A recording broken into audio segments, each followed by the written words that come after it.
Acabamos de celebrar la Semana Internacional de la Educación Artística, promovida por la UNESCO, una organización internacional que precisamente este año ha aprobado el primer marco por la cultura y las artes en la educación. Como les decía, en él anima a los países a que integren en sus planes y políticas educativas el arte de una forma transversal.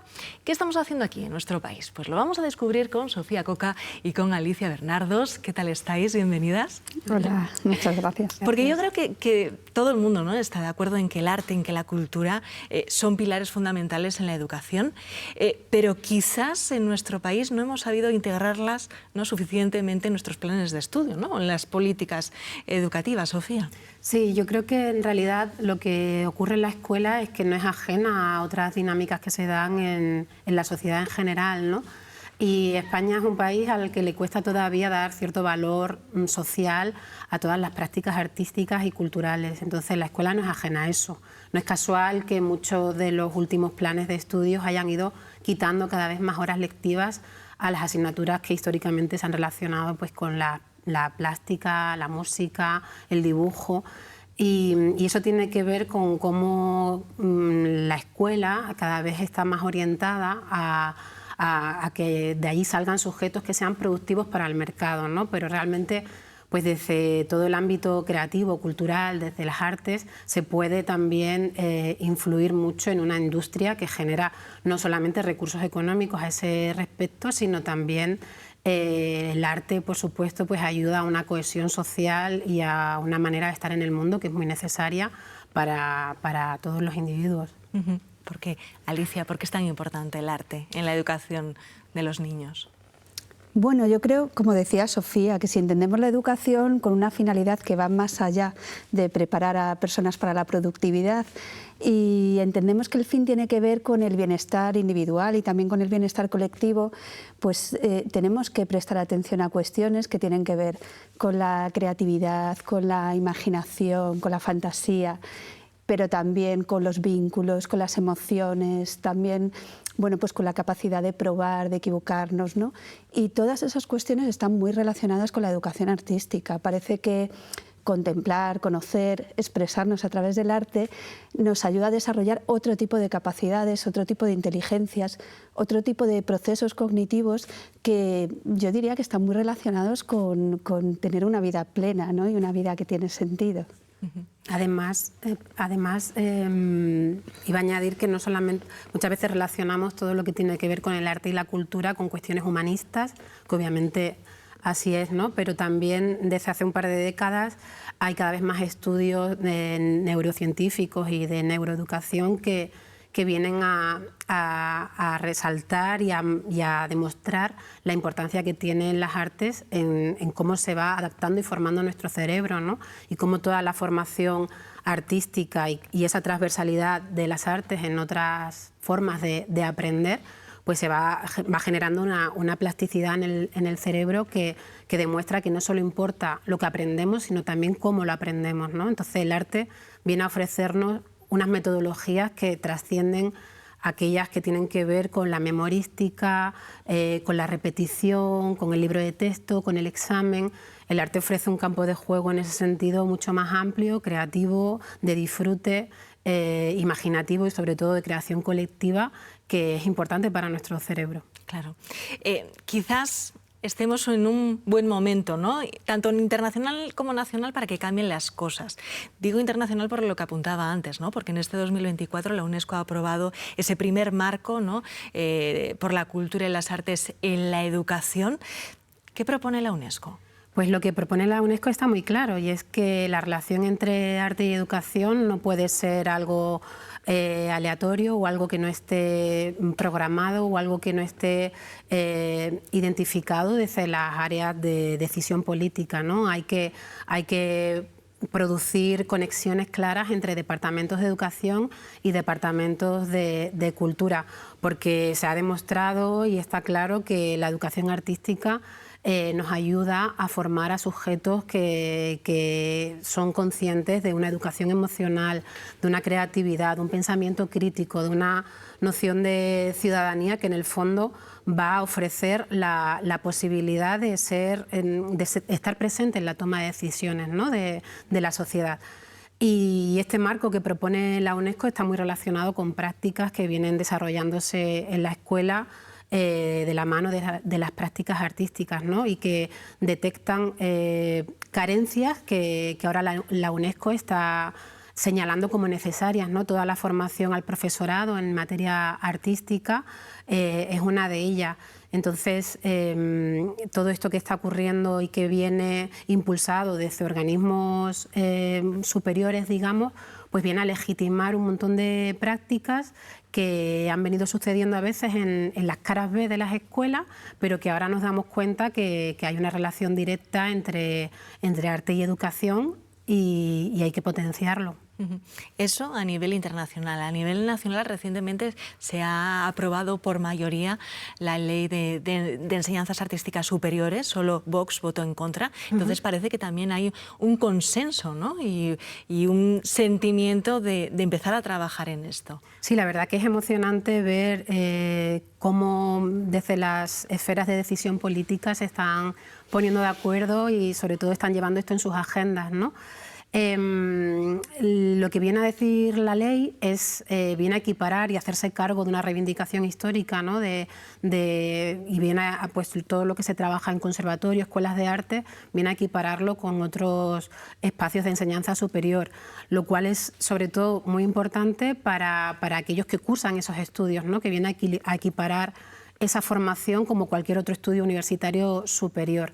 En cualquier caso, a nosotras, ya como docente, yo como mediadora cultural, defendemos sobre todo la necesidad de entender las artes desde, no tanto y exclusivamente, que también es muy importante, ¿no? Pero no tanto y exclusivamente como, pues eso, como esas disciplinas artísticas que tienen que ser estudiadas en instancias superiores, sino como una transversalidad que nos puede dar herramientas y un campo de posibilidad para aprender en lengua, en matemática, en idioma, en ciencias, ¿no? Y cuanto antes metamos eso en las escuelas desde edades más tempranas, pues una relación más orgánica y mejor aprenderemos un montón de cosas.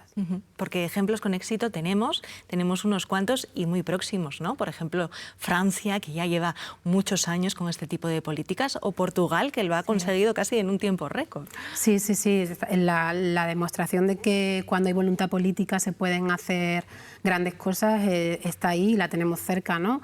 Francia hace muchos años que ha entendido la importancia de la cultura en el marco de la escuela, pero ya no solamente como esa disciplina, ¿no? Y como esa enseñanza exclusivamente artística, sino entender cuáles son todos esos valores que acompañan a la cultura y que a lo mejor tienen que ver también con la idea de la cultura como una herramienta para la transformación social o como una herramienta para la cohesión del territorio, ¿no? Que son precisamente baluartes del Plan Nacional de las Artes de Portugal, que se está implementando en todo el territorio del país vecino y del que tenemos mucho que aprender, porque ha sido impulsado además por el Ministerio de Cultura del país y viene a establecer conexiones muy potentes entre artistas, docentes, centros de arte, escuelas, centros de educación. Y hace poco Sara Brigenti, compañera y una de las impulsoras de este plan, comentaba que tenemos que dejar de entender que el arte viene a ser un adorno de la vida y entender que el arte es la vida, ¿no? Y cuanto antes entendamos también que los centros de arte son territorios para el aprendizaje, mejor, y que las escuelas, por supuesto, son también centros culturales. Porque, Alicia, es una pena, ¿no? Los niños desde pequeñitos cantan, bailan, hacen representaciones teatrales y es una pena perder todo eso después en la escuela. Sí, escuché al dibujante Puño en una conferencia que cuando le preguntaban que cuándo había empezado a dibujar, él contestaba: ¿y cuándo has dejado tú de hacerlo? Y, claro, es verdad, ¿no? Que de una forma espontánea, pues desde peques nos acercamos a la expresión artística y a la contemplación de lo artístico también de una forma, pues es muy natural, muy espontánea. Y es verdad que yo creo que al principio el sistema educativo formal sí da cabida a este aspecto del desarrollo, pero a medida que vamos subiendo etapas, cada vez se va quedando más relegado a materias concretas que además tienen, bueno, están en una jerarquía inferior, ¿no? Dentro de la estratificación de la importancia en educación, y se les va dejando menos tiempo cada vez. como decía Sofía antes, además de esa idea de dar más tiempo a lo artístico, también yo entiendo que sería importante incluir todas las metodologías artísticas y todas las cuestiones artísticas como una forma de acceder al aprendizaje y también como una forma de expresar lo aprendido en cualquier tipo de contenido curricular. Es decir, que todas las formas de hacer propias de las disciplinas artísticas es algo que de alguna forma tendría que impregnar el sistema educativo y desbordar esas materias como educación plástica, música, literatura, que es donde están un poco compartimentadas. ¿Y esto cómo se hace? Ponednos ejemplos. Bueno, yo creo que sería importante articular de alguna manera proyectos de centro que implicasen a equipos directivos, a profesorado de distintas disciplinas, pero en los que también estuvieran involucradas instituciones culturales y perfiles artísticos. La experiencia que hemos tenido en mi centro es que esa confluencia entre perfiles artísticos y perfiles docentes pues tiene resultados muy interesantes, porque se aportan conocimientos y experiencias que son muy diferentes, pero de alguna forma muy complementarias, y a partir de ahí pues salen experiencias que realmente yo creo que aportan mucho en este sentido, de incluir metodologías y formas de hacer propias de lo artístico para la enseñanza y para la expresión de conocimiento de distintas disciplinas. Claro, porque es que aquí necesitamos, ¿no?, que trabaje muchas personas, ¿no?, los centros educativos, las familias, los alumnos, los profesores, pero también necesitamos de esas instituciones culturales, necesitamos de los mediadores culturales, como por ejemplo organizaciones como Planea, ¿no?, de la que todavía no hemos hablado, Sofía. ¿Te cuento qué es Planea? Claro.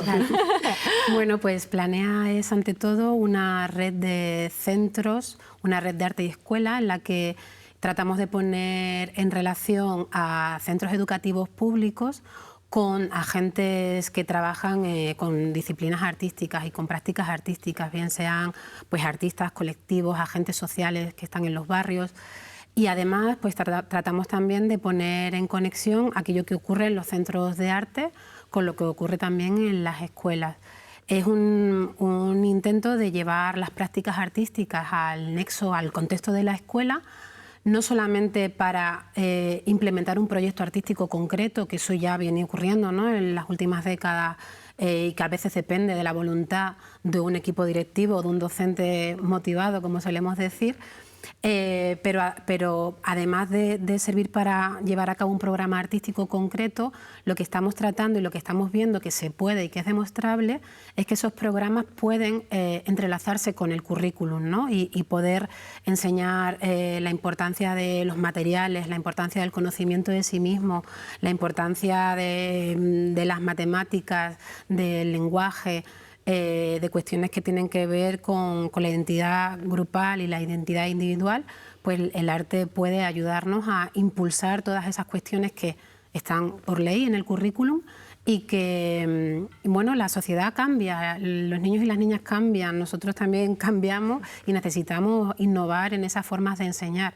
A veces la innovación no es comprar la última tecnología, sino precisamente generar espacios de pensamiento y de producción colectivas, ¿no? Y en ese sentido la escuela debe seguir una tendencia de apertura y no lo contrario, ¿no? De repente volver a abrir las puertas de la escuela como ocurría antes, ¿no?, y que puedan entrar no solo familias, sino pues eso, asociaciones que están en el barrio, centros cívicos que están en la zona y que, bueno, entiendan que la escuela es también su casa, ¿no?, y que lo que ocurre ahí es un laboratorio al final pues de expresión ciudadana. Bueno, pues invito a nuestros espectadores que se metan en vuestra página web, porque tenéis proyectos preciosos en Planea, y que descubran lo que allí hacéis. Muchísimas gracias a las dos, ha sido un placer. Muchísimas gracias. Gracias.